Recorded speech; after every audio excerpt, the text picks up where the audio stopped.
Ini senaman awet muda lagi ikan duyung punya. Kecil peha, kecil pinggung, kecil perut, kecil pinggang, kecil bahu, kecil lengan, kecil ketiak yang lemak. Okey, mana?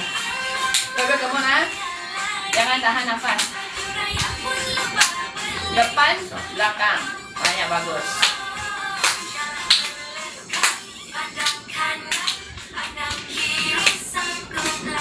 Ini salah goreng. Okey, mari. Slow-slow tangan angkat. Tarik ke atas. Baru gemuk lah.